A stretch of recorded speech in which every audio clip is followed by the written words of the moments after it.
Public Q&A presents AskReddit question. What movie is made for children but is actually really deep? The Tigger movie from around 1998. It's all about Tigger trying to find his family and not realizing the folks from 100 Acres Woods are his real family. Also The Last Heffalump, or whatever it's called. The Heffalump movie. Oh my god. When the adults of the 100-Acre Wood are talking about catching a heffalump, and they catch a child who just wants his mummy, I love the movie.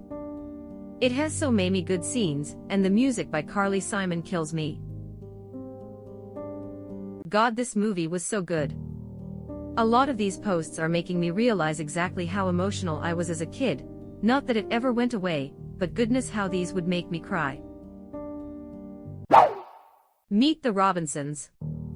I was going through a tough time when that movie came out.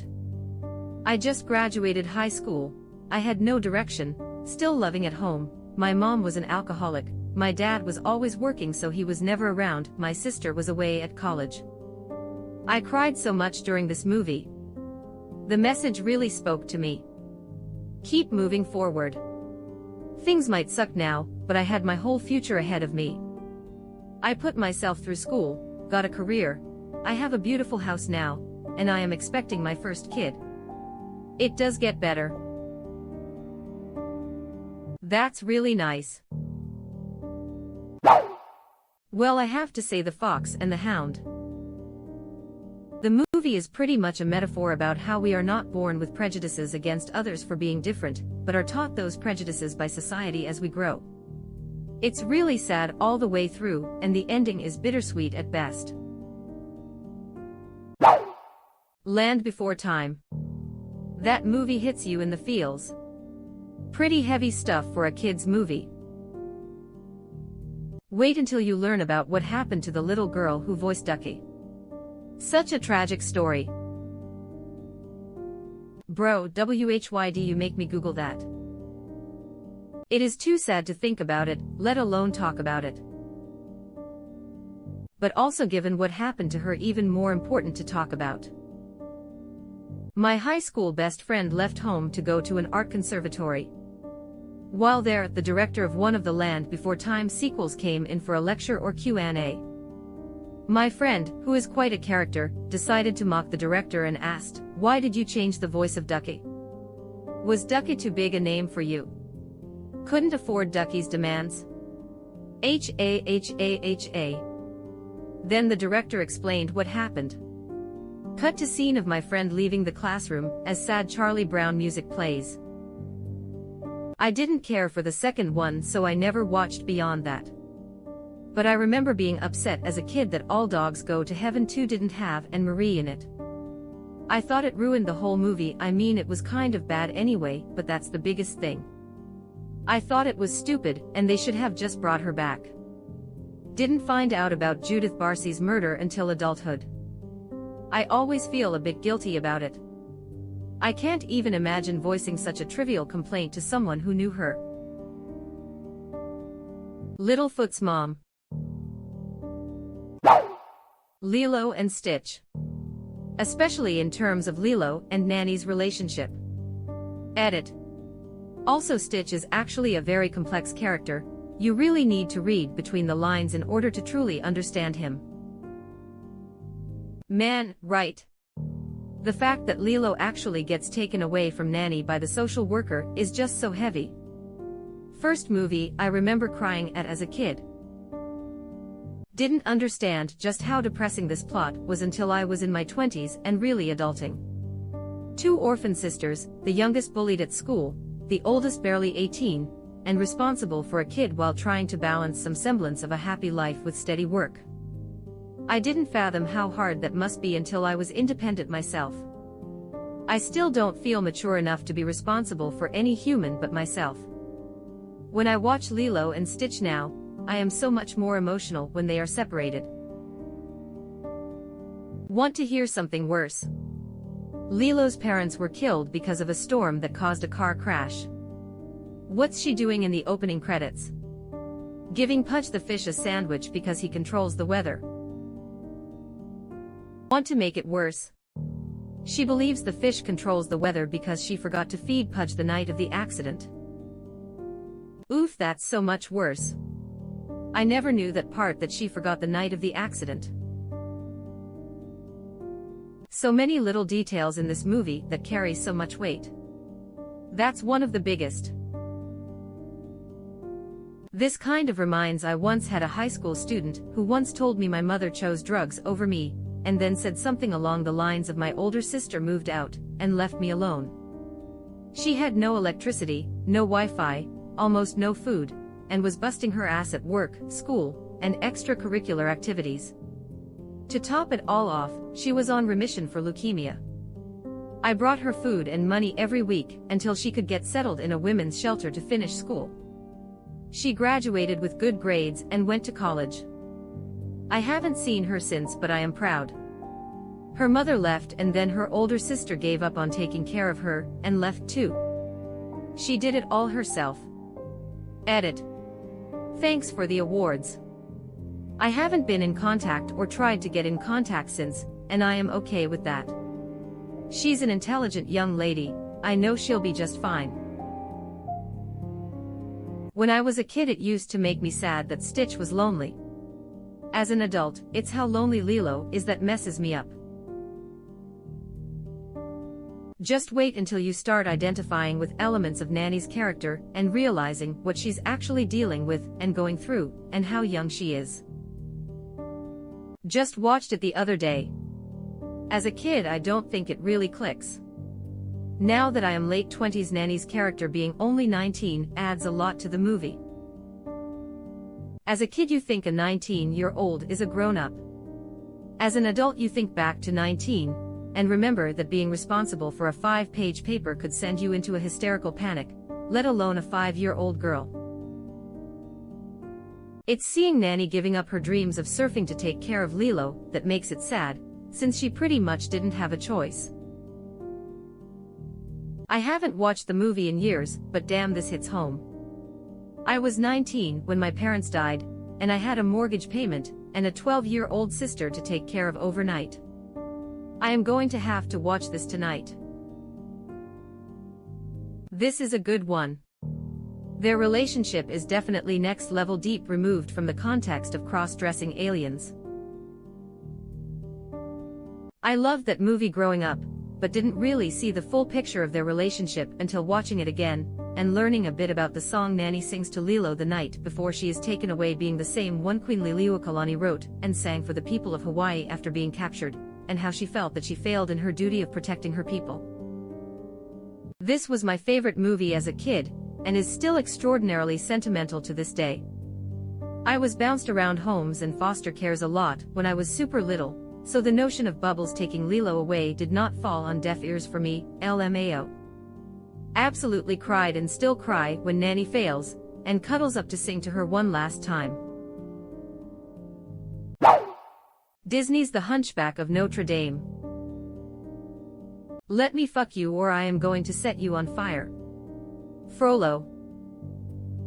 Right? There's no way they would make that movie now. So dark. Given the current times and the story's themes, maybe now would be the perfect time to remake it.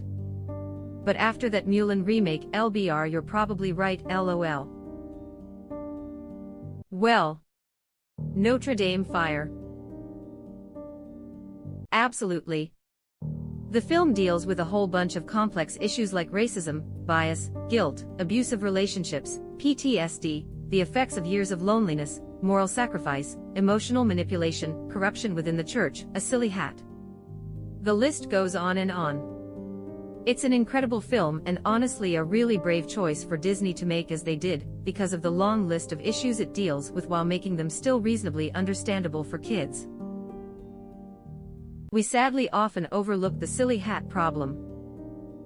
The movie had some of the best music ever recorded for Disney, attacked social issues that have plagued humanity for centuries with an intersectionality that wasn't in our zeitgeist until fairly recently, let's say 20 years later, and featured a main character who doesn't win the girl.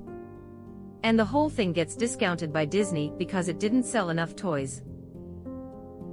Yes, this one. I rewatched it as an adult and holy shit. How is that a kid's movie? Then again, as a 5-year-old, I had no idea Frollo was singing about how he was burning with lust for Esmeralda, and thought he would go to hell for it. There's an interesting detail I only caught on a recent rewatch during the Paris burning sequence. Frollo is rounding up gypsies. To the first group, he offers 10 pieces of silver for information on Esmeralda. To the second group, he offers 20 pieces of silver. We don't see his next offer, because it goes to the miller's house. But I imagine what it might have been.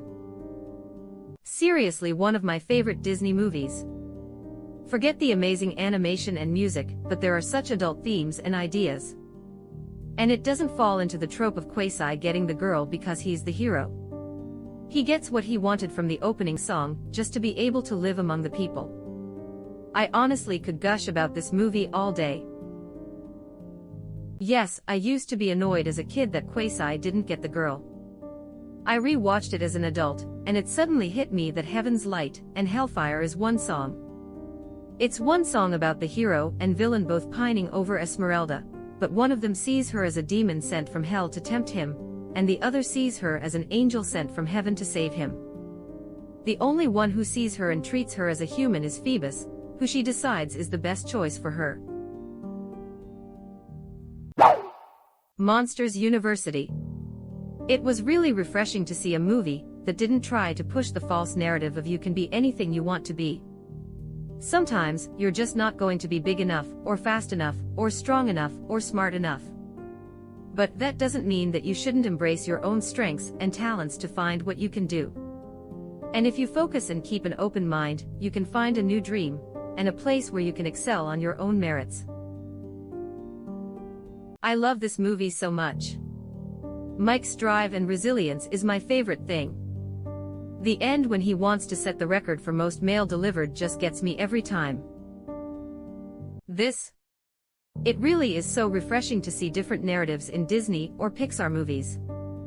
Also like how Frozen rebuked the whole love at first sight concept seen in some of the old classic Disney films and focuses more on siblinghood, friendship, and making sacrifices.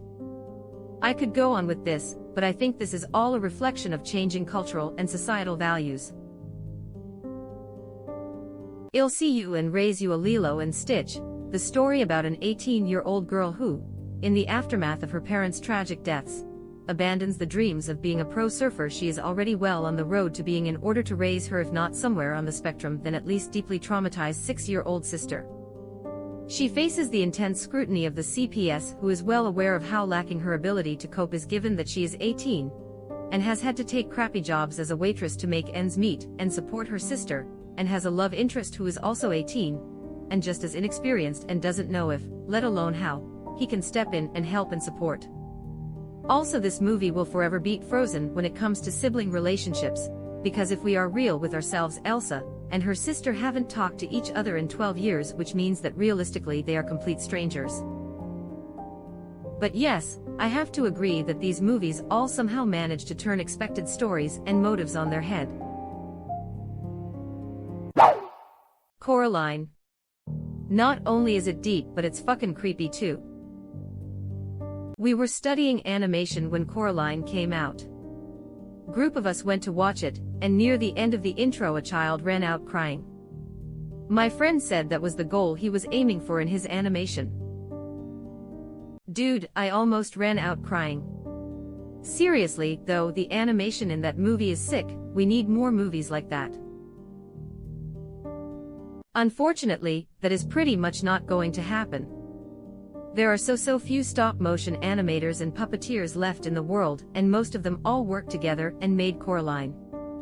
It is so expensive and time-consuming to do, but it just has one of the most unique looks you could get out of any animation. It is one of my favorite styles of animation that I wish we could see more of, but almost no one wants to spend that kind of money on it. Edit. I have had a couple of people read what I wrote wrong, which isn't their fault because I didn't clarify myself well. I meant we won't see more stop motion because there is pretty much just them left, so we won't see work from other groups because they just don't exist at the levels they used to. The bit that gives me the shivers every time is a little throwaway line by my Bobinsky. The mice asked me to give you message. They are saying, do not go through little door. In any other movie, it's just the ramblings of an eccentric who thinks his pet mice can talk. In this movie though, it's just super creepy foreshadowing. The part where she is looking for the buttons of the ghost kids, and it's dead silent, while they whisper be careful miss always creeped me out. I read that as cocaine I need help.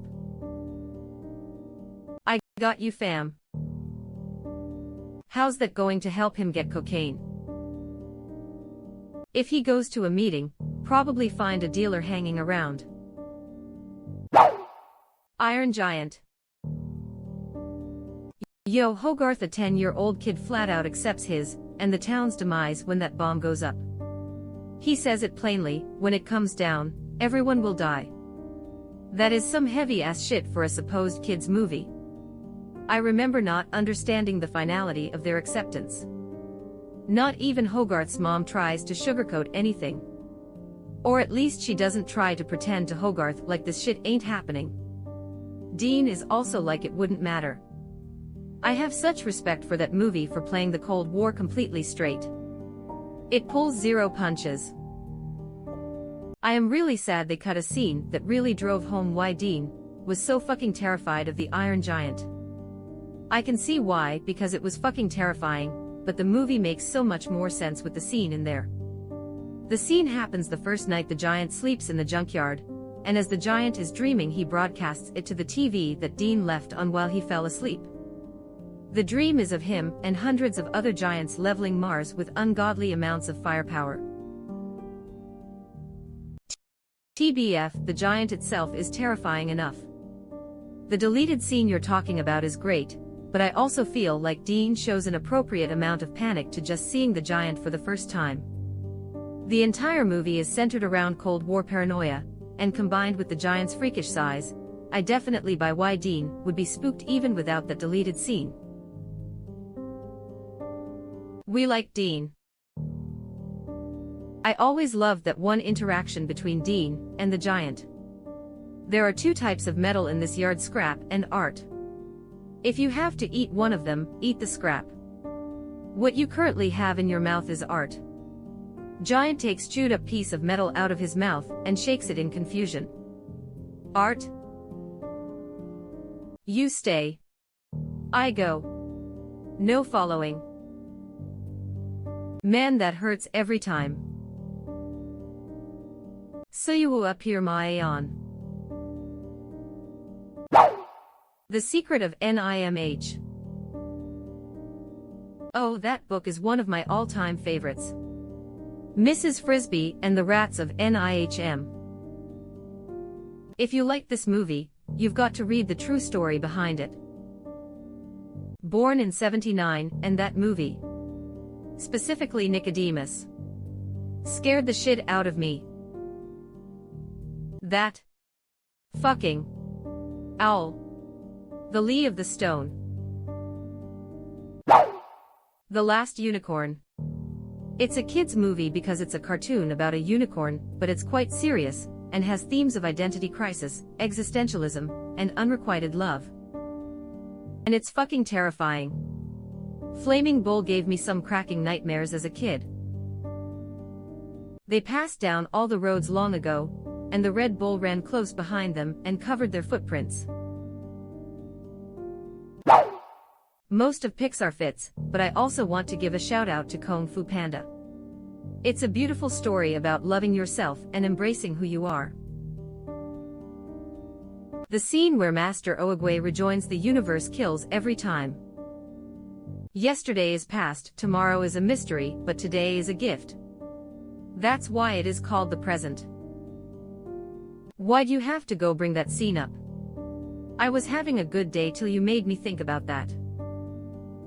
And not giving in to those who don't believe in you. Especially when they may be those you consider mentors and experts. Rare film where all three parts are bangers. The second is about the fact that the beginning of your story does not define your character and who you are today. It is who and what you choose to be today that makes you who you are. Meet the Robinsons was way too convoluted for my young mind to understand deeply. I mean, yeah, time travel, funny Dino with tiny arms, and the woman he wanted to be his mom was actually his wife was my takeaway. But it's extremely motivational. Teaches how to be self-reliant and still value family. How to live with your past and enjoy the present to get the future you want. Teaches forgiveness and empathy. That nobody is beyond a second chance. It's one of my favorite movies of all time, and I am so happy to have gotten to experience that in my lifetime. One of my favorite scenes is when the main villain reveals his identity and is talking about his childhood. He walks into school all depressed, and one kid compliments his binder and asks how his day is going, and another asks him if he wants to hang out after school. He just ignores them, and we hear his modern self narrating, "Everybody hated me." It makes me laugh but also puts into perspective how a lot of problems in our life can be due to how we perceive or feel about a situation, and not necessarily how it really is. Edit. Here it is. Web address. To me, that scene feels like it's played for laughs, but this sort of thing is a huge issue. Perspective is everything in a lot of instances with poor mental health.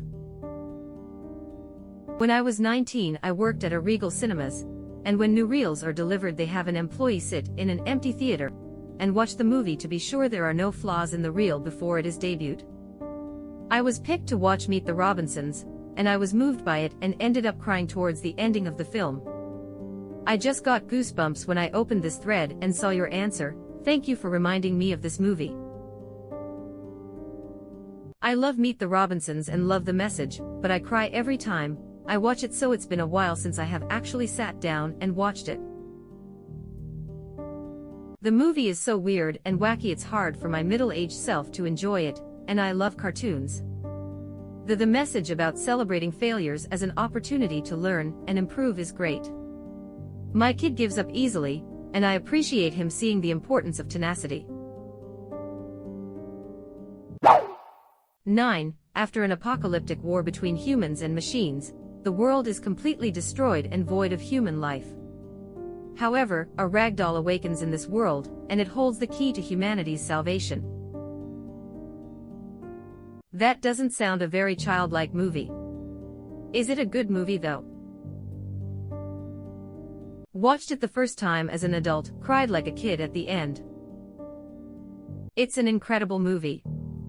It's one of those movies that could mean different things to different age groups. It's so philosophically deep that I doubt many kids would pick up on it. Kids might enjoy the animation and cartoon antics, but they might not understand the story. The story itself is pretty bleak and existential, and most children get shielded from the darker things in life. So I think it's written more for an adult audience. It's not like a Pixar movie. I went into 9 thinking it was going to be a similar light-hearted apocalypse humanity story like Wall. Nope. Light-hearted apocalypse humanity story. Not a phrase I ever expected to see used unironically. My daughter loves this movie. She has started saying please to Alexa now though. I think it is important to show respect, even for a machine. We as humans too easily forget our manners when dealing with the people who serve under us. I am a very blunt, abrupt person. I use Alexa to train myself to use the niceties, so I will do it for real people IRL. Wall-E. I always liked it as kid, but as I got older I realized how much of a cinematic masterpiece it really was. Imagine pitching it. Yeah, there's absolutely no dialogue for the first half hour. Awesome film though. Yeah, there's absolutely no dialogue for the first half hour. Shaun the Sheep. Oh yeah. Eva. I was obsessed with that movie when my kids were little.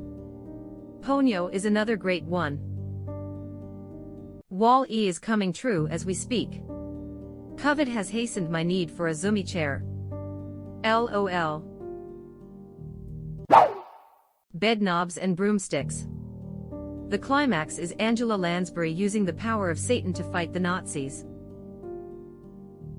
I love this movie, especially the ending song with the Home Guard. Substitutiary locomotion, gosh, I love it. The climax is Angela Lansbury using the power of Satan to fight the Nazis. Okay, I am sold. Got to look this up now. I feel like I have never seen this movie mentioned before. I watched it once as a kid and only remembered the ending battle scenes and the animal soccer.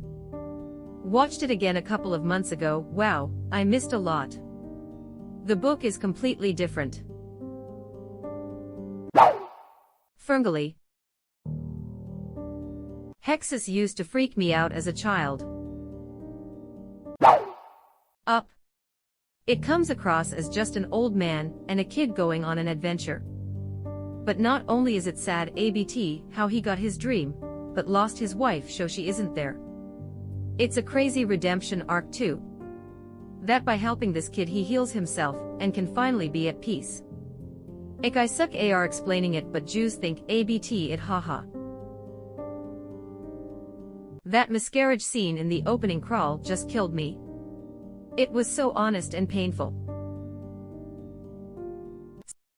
Sometimes I like to hurt my own feelings by watching just that scene on YouTube. I cry hysterically every time.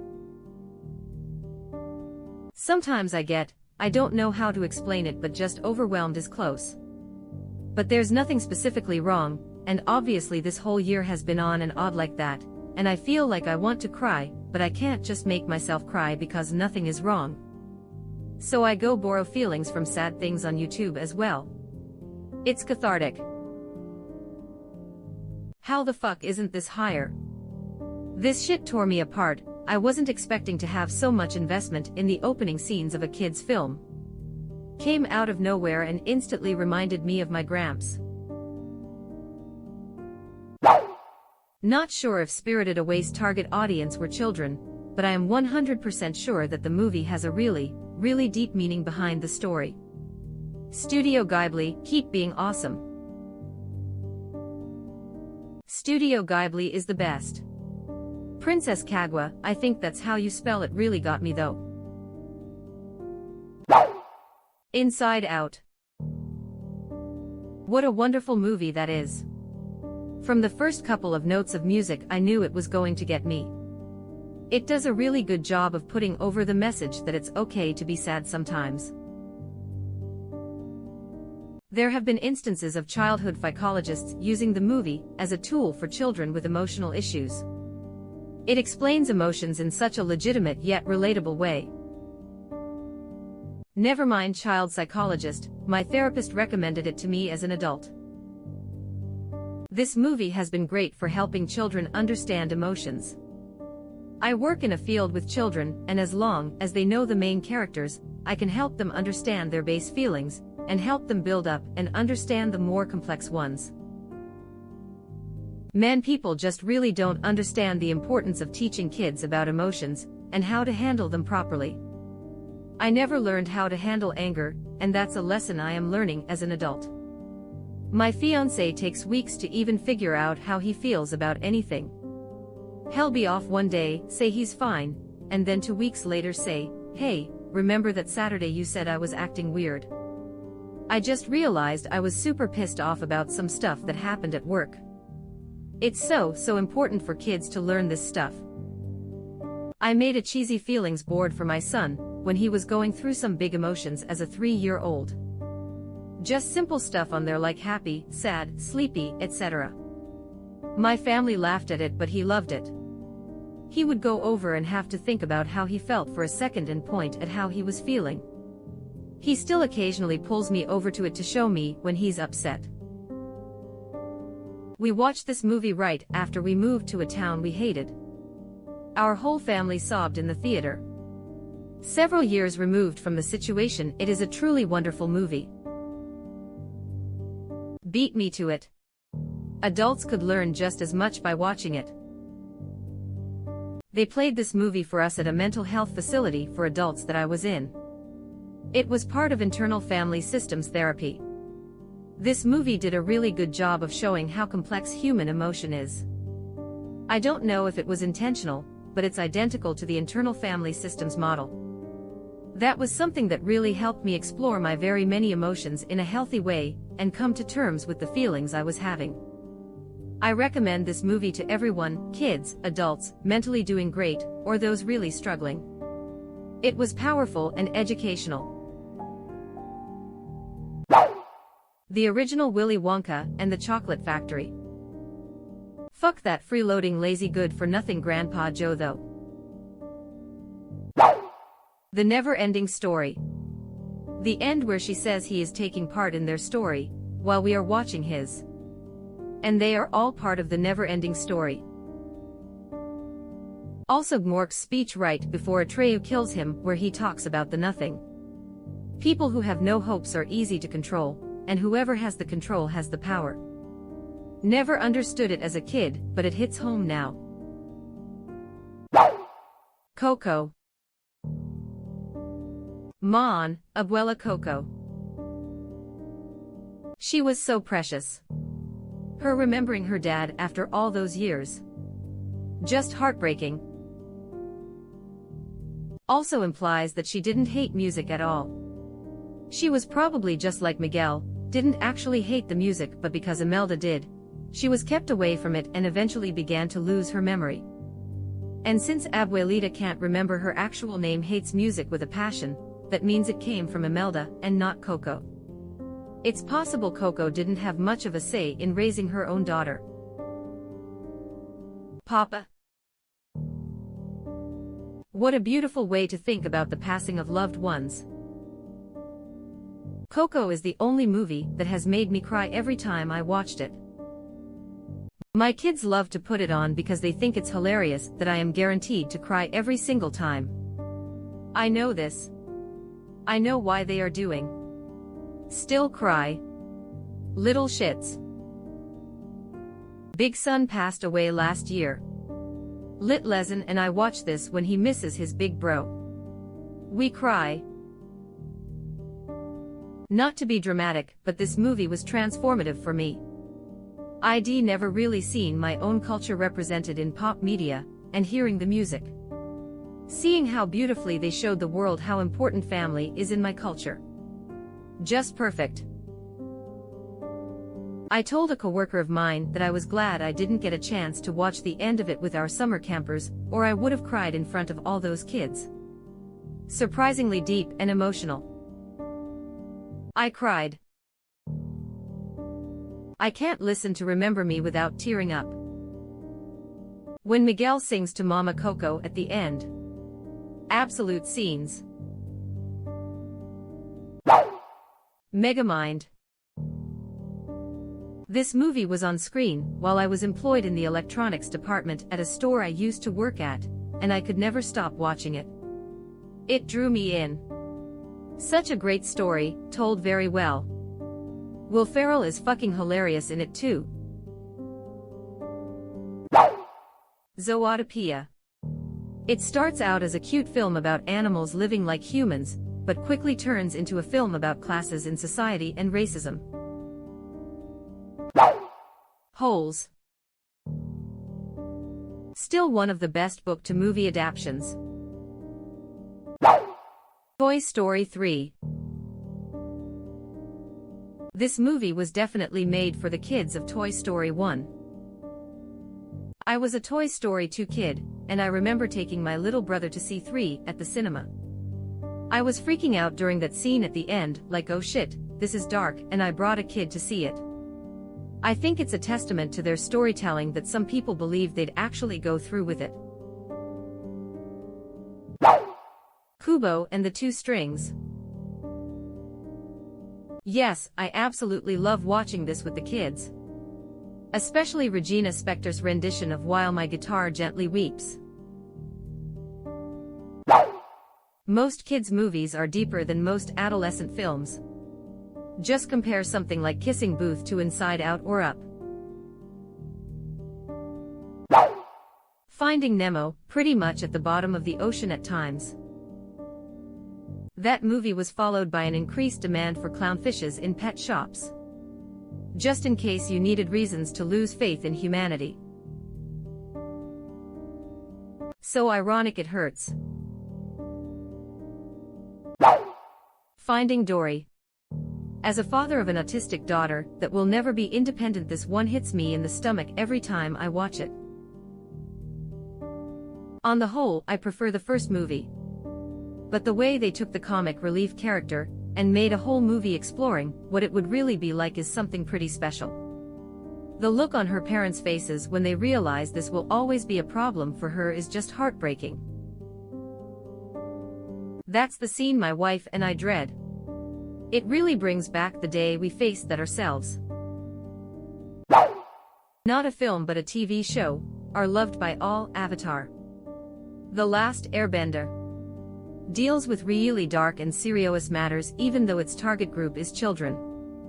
Edit. Really? I make one simple comment and get so many upvotes, while when I left my soul on posts and comments I get 14 at the most. Great. And what a role model Uncle Iroh is. Wise. Compassionate. Understanding. And through all of that, he still shows that life doesn't go your way all the time, and it's okay to mourn it. Leaves from the vine. Falling so slow.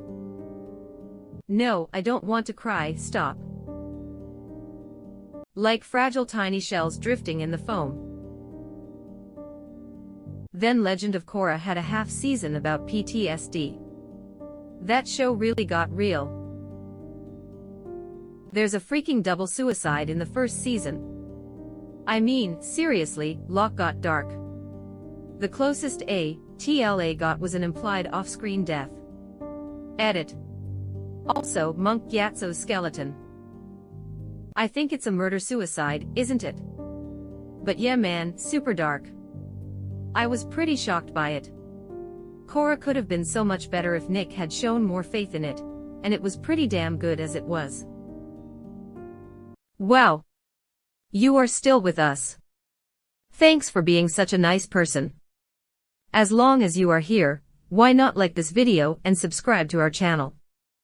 Also you can press the bell icon, so you won't miss any future uploads.